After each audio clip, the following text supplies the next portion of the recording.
In the last episode, we made our way to Guerrero Negro to say g'day to the grey whales. I repaired the drone, and on the same day I lost it in the lake and got pretty upset about it. And then on reflection, I realised it wasn't really that big a deal. Yeah, when it rains it pours, eh? Such a frustrating afternoon. It's been overcast for the last couple of days and the whales have been really quiet, and the sky really cleared up today, and the whales started getting active just after lunch when the drone incident happened. And this afternoon they are just absolutely on fire. There's a section of the lagoon just out behind us here, and there must be like 8 or 10 water spouts up at a time, and as they come down there's more coming up. It's like there must be just hundreds of whales just in this one area, just having a ball, going mad. And I can't, all I've got is an iPhone to try and shoot it with, unfortunately. Just before I lost the drone, I got a shot of a mother and baby, just full frame, with the baby on the surface and the mother just coming up next to it. And mate, it was unbelievable, and I've just got the picture running through my head, and unfortunately now it's sitting on the bottom of the ocean. Maybe Courtney didn't get enough of those little King Neptune dollars. Ocean money. Ocean money. What do you do with it? Take it to King Neptune. Maybe if she had collected more and given them to him, maybe this wouldn't have happened. But anyway, we're pushing on. We're pushing on here. After a really upsetting day, Courtney arranged some games to try and cheer me up.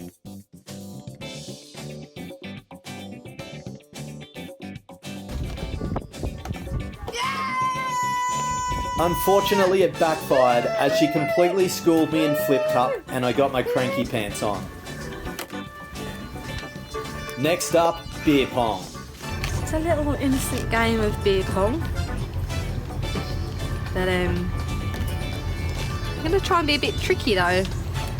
You know, not use beer, use the old Captain Morgan's, because I am the original captain as being a Morgan. So I'm going to have some straight ones. Gonna have some mixed with some ginger ale. Might have one that's just ginger ale. And then we're gonna mix them up, and then we don't know which one's which. And hopefully I get to nail all of his straight ones before he gets to beating me, because normally he beats me. Although I did just win flip cup, but I don't know if that's gonna make the cut, that video, because you know, I lost. I won. Yeah, clearly I don't like losing. But it was beer pong time and I wanted revenge.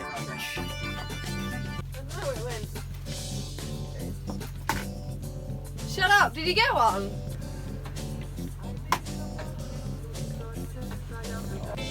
Traumatized one. Oh! Yeah! Number one! Number one! Oh!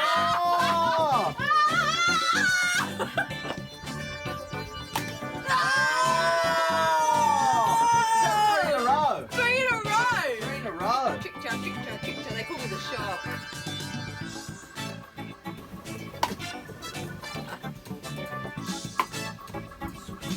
I've got this still though. Where'd you get that from? I'll wash this away.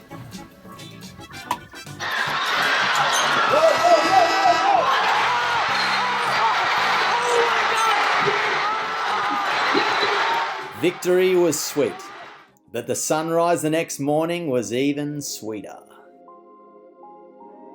Courtney had been harassing me about a new cabinet for the van for a while, so today I decided to build her one.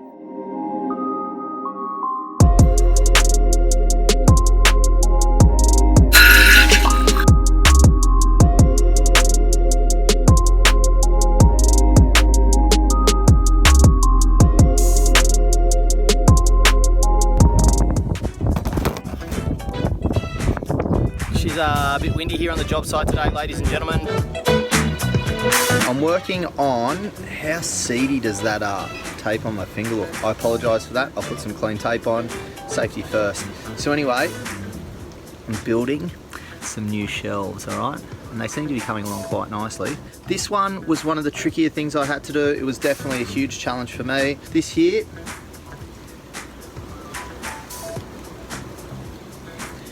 mate, the van is so difficult. There's no square edges. We've got this funky wall that bends around the corner. So I really had to match in with that actual shape. That was a bit tricky for me, but I think I got through it. I've constructed it and then deconstructed part of it off so I can get in and actually screw some of it in and get it really secure. If I put it in as one piece, I wouldn't be able to get the screw gun in. I'd have to do it by hand, and I'm definitely not strong enough for that. So anyway, this is piece one here. You can see everything's already been countersunk, pre-drilled. All the screws are in ready, so it makes it nice and easy for Courtney and myself to hold it up and screw it in. I've got this piece here, which is actually, it's the base. It's the actual shelf, the bottom of the base of the actual cabinetry there, the shelf. And then we've got a lip on it as well so things don't fall out, because we like to go over bumps and stuff goes everywhere, so we've got a lip to try and save it. So plan is, get that piece in, put this piece in after, and then we've got a cabinet.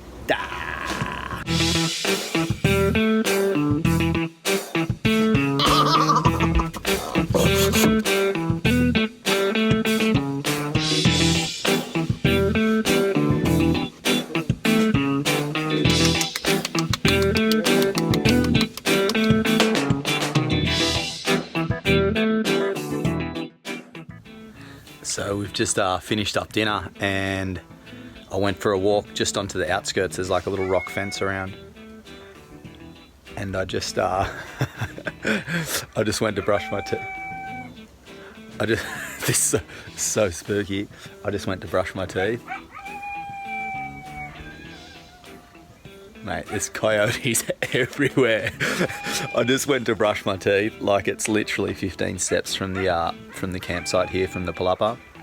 And the moon hasn't come up yet, so it's pitch black, and I nearly walked straight into this coyote. And I think it's still hanging around. I'll go for a little look and see if I can show it to you.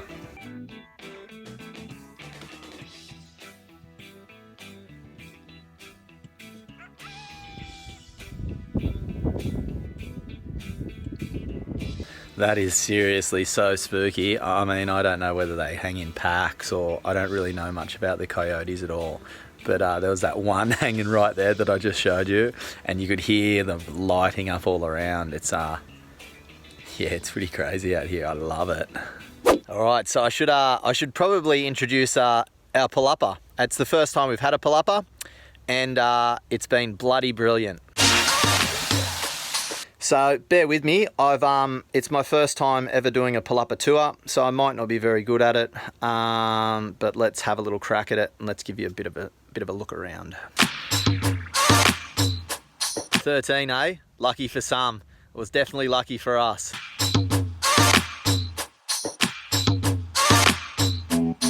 The truth is, maybe it didn't have too much to do with luck. See, the first night we arrived, there were no Palapas left, and we ended up just next to this Palapa in just a normal little campsite. And Courtney and I had an absolute howler of a fight, and we may have been screaming at each other at the top of our lungs, calling each other all different names. She wasn't calling me Jay and I wasn't calling her Courtney. So we woke up the next morning and the lovely people that were staying in Palapa 13, they'd left. So we're really, really sorry, but number 13 became ours.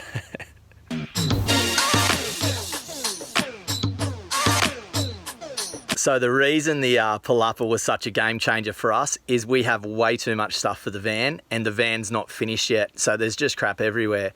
So it gave us an opportunity to load most of our junk out of the van and into the Palapa, where it's kind of pretty safe. It's out of the weather, not that we get any bad weather here anyway, but it's out of the dew, and yeah, it's just a nice place we could get organised while we continued working on the van and finishing off a few things.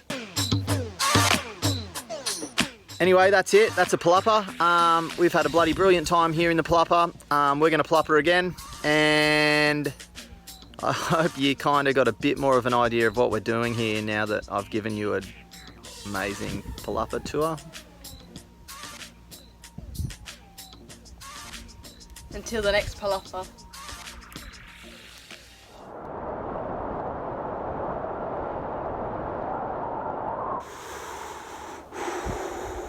It's cold this morning.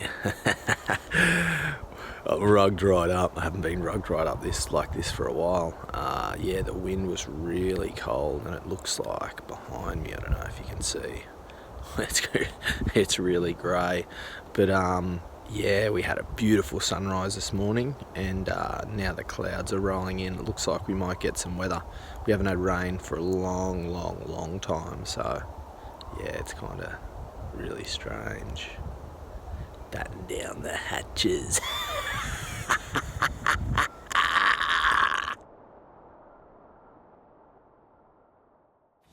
Well, have a look at this day, would you? You wouldn't have thought it was going to be like this when we got up this morning. It was really cold and really grey, and yeah, it seems to have cleared right up. It's pretty much a perfect blue sky now. The wind's just backed off, and it could be like a really nice glass out this afternoon. We've been watching the whales every day and trying to work out what the best conditions are. And it seems like when the sun's come out, especially after it's been cloudy, they really start to play and get active. And so that's what we've been waiting for, and trying to get that combined with some low wind, so it's a pleasant experience out there in the little boat. So today's looking really good, and we're both pumped. We're going to have some lunch now, and then we're going to get out there. So here we go. We're getting prepped. We've got the whale carcass here behind us. I'm not sure if they ate it or not. I'm guessing they probably didn't. They're all about conservation here. But up to 15 metres in length, these things. That is a big fish.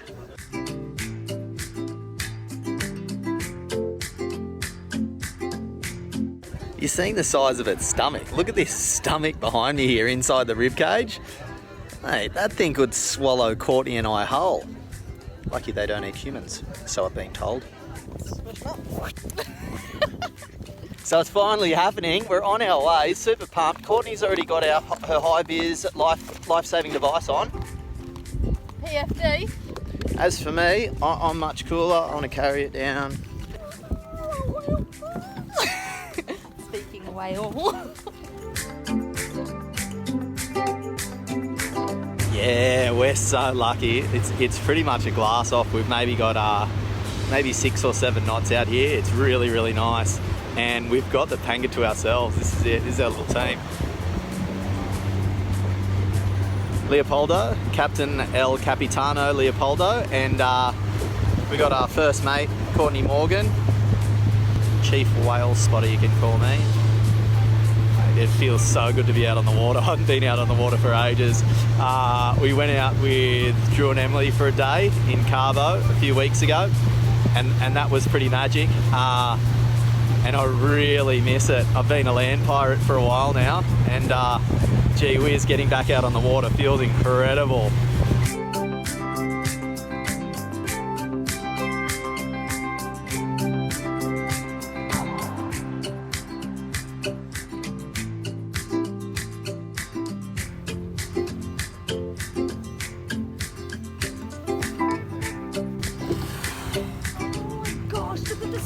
That thing's huge! There's mothers and babies just everywhere. There's like...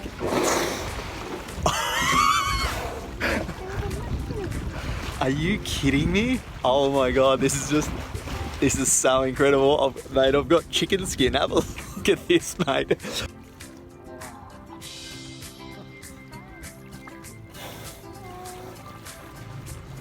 This is so unbelievable. I literally feel like I've been watching Discovery Channel and I've just jumped straight inside the television. The baby is so curious. It just keeps swimming around the boat, having a look at us.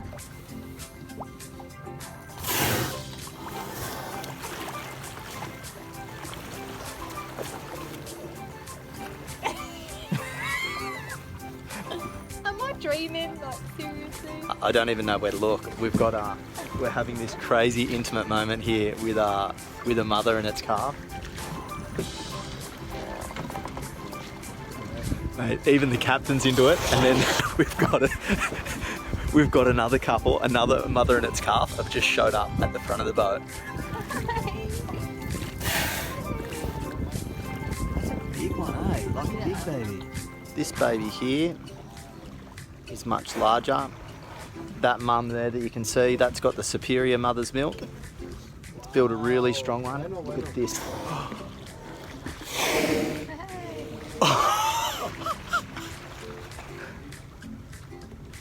I can't have a look at what's going on behind me here. There's dead set. There is more whale than water around us right now. Oh, this is unbelievable.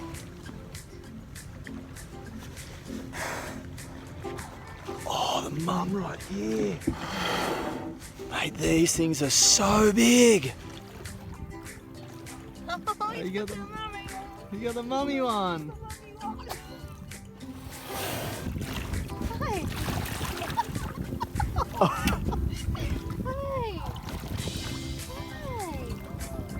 Hello. Hi. Oh my god, I could cry. Are you kidding me? Are you kidding me? Come to J-Boy. Come to Uncle J-Boy. Hello. Oh.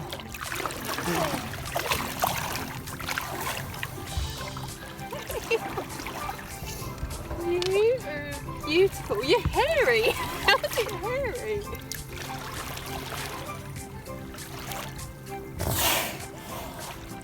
My heart just exploded. God, my heart just exploded. Why have you got whiskers? You must be a teenager.